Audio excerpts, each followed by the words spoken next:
Welcome to Political Perspectives. I'm Hugo Gurdon, Editor-in-Chief of the Washington Examiner, and I'm joined again by Byron York, our Chief Political Correspondent.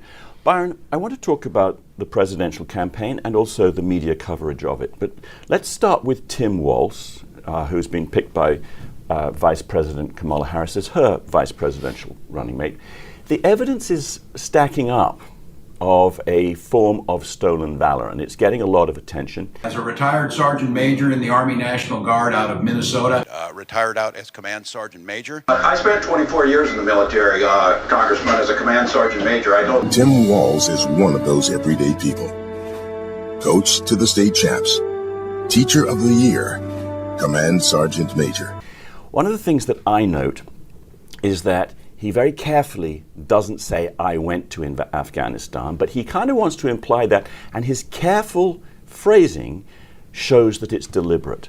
Talk a bit about that. I think so. I've looked at a lot of statements from him, and he clearly means to give the impression to a listener that he did serve in Afghanistan. Now, he did serve in Italy. We have a huge air base in Italy. We have lots of U.S. military facilities around the world that people need to keep up. But he wasn't in Afghanistan. He wasn't in the combat zone. And he does leave you that impression. But it does give him, if you challenge him on it, he'll say, look, I never said I was in Afghanistan. I was serving in support of Operation Enduring Freedom. And so it's one of those things, it's kind of a gray area. Can you say, well, he's just lying about his record, as some people are saying? It's just gray.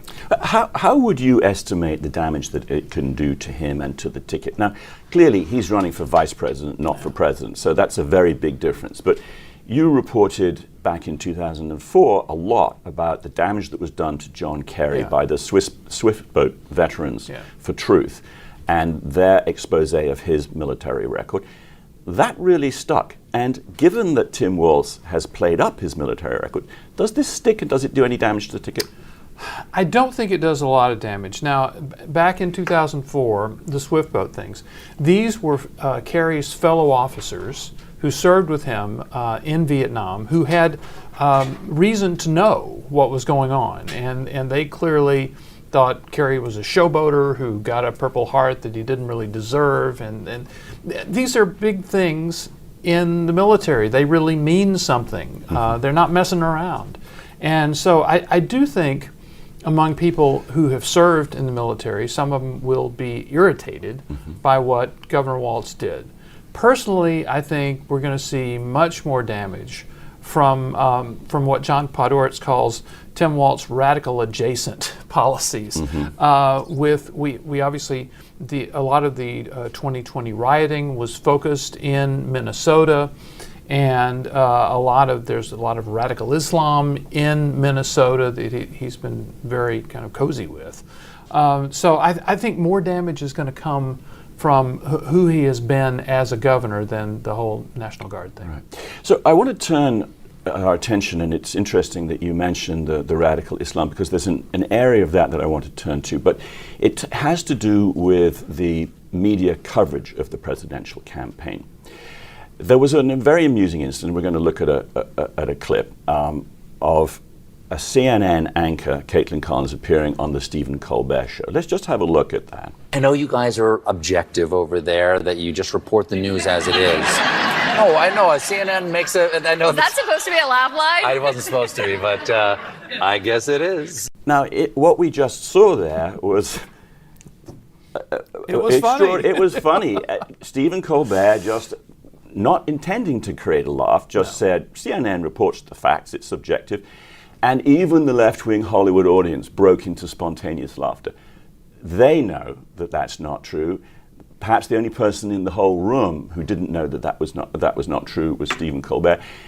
And it clearly stung CNN, because the very next day, it seems to me, they did a couple of things to try and reestablish their news bona fides. They picked up a story that our own Gabe Kaminsky, an exclusive story that he ran, which showed Tim Walz praising somewhat effusively a radical Muslim imam as a teacher and a master teacher. And it turns out that this imam was a fan of Hitler and a pretty unpleasant anti-Semite. When I see a master teacher, I know it. And over the time we've spent together, one of the things I've had the privilege of is seeing the things in life through the eye of a master teacher. In a newly revealed video by the Washington Examiner, Tim Walz is heard praising a Muslim cleric back in 2018 who has spread anti-Semitic content on Facebook, calling him a master teacher, his words. In a statement to CNN, the Harris-Walz campaign responded to this report, saying, and I'm quoting now, "The governor and he do not have a personal relationship. Governor Walz strongly condemns Hamas terrorism." And then on the same day, CNN anchor John Berman was talking to a Harris campaign spokeswoman and asking why it was that Harris was operating this kind of run and hide campaign. Why she didn't have any events that day. Why wasn't she doing a press conference? The reason I was asking about today is because it seems like she has time if she wanted to do an interview with a member of the media or do a news conference, correct? There does appear to be that time if she wanted. Well, look, she has said on the campaign trail that she would be doing an interview at some point. But not today. All I'm saying is not today. She could do an interview today, I would think, because she's not out there today.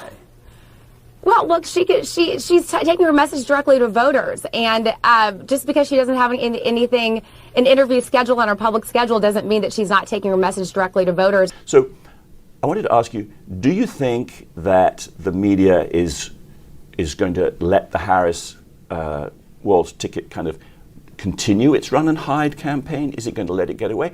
Or is their desire for stories and for respect from these campaigns greater than their desire for a Democratic victory? I think the answer is yes, they're going to allow this to happen. First of all, as we record this, the Democratic convention is going up. She's having a very easy week with the press this week, and then next week will be all celebration. On Monday night, they'll give Joe Biden a gold watch and push him off the stage, and then the rest of it is celebrating Kamala Harris. So she's got two weeks of celebration coming. And from her point of view, she has gotten incredibly positive, celebratory coverage from the press without saying a word to them. There's a line in the Time magazine profile that said that the campaign specifically refused a request for an interview. So I think any political strategist would say we're doing well, we're going up in the polls, and we're getting great coverage. Why in the world should we do an interview with anybody? So then, though, you do reach a point where I think this is where you were going.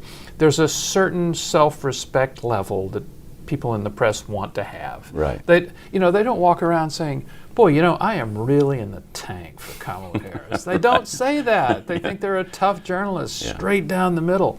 So at some point, they're going to make noise about forcing her to do a news conference. But I think it's going to be a while before she's going to accommodate them. Right. The final thing I wanted to talk about is the extraordinary sight of the Democratic ticket. It's turned a lot of things on its head. But one of the things is that it's running as the sort of the freedom ticket.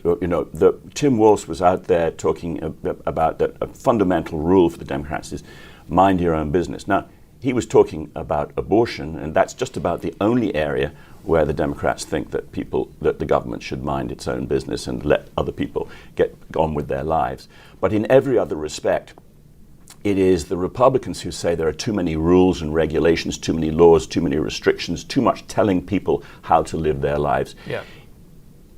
The fact that they have flipped the script and are essentially taking what are more or less Republican policies, including, for example, not taxing tips, etc., shows that they know what is popular, and therefore they don't want to be out there actually saying what they really will be doing. Yeah, this is another part of this flip the script thing, which she's trying to do on the border as well.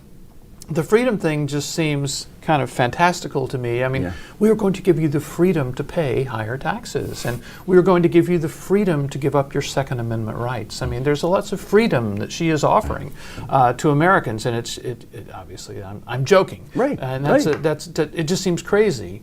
So, is it going to work? I mean, it works in the area of abortion. I mean, it does, because clearly Republicans pushed to repeal Roe v. Wade. They succeeded.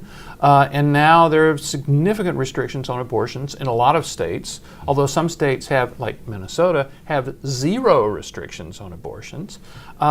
So the freedom argument works on abortion, and really, as far as I can tell, nothing else. Right. Freedom is, we're going to leave it there, but it seems to me that both sides understand that freedom is a good evocative word. People like it. If you associate yourself with it, then you're going to get the. But on every other policy, it is the Democrats who want to tell people how to behave, and freedom is not really central to their message. But that's where we're going to leave it. Thank you very much, Byron, for joining us. And we'll be back again next time with Political Perspectives.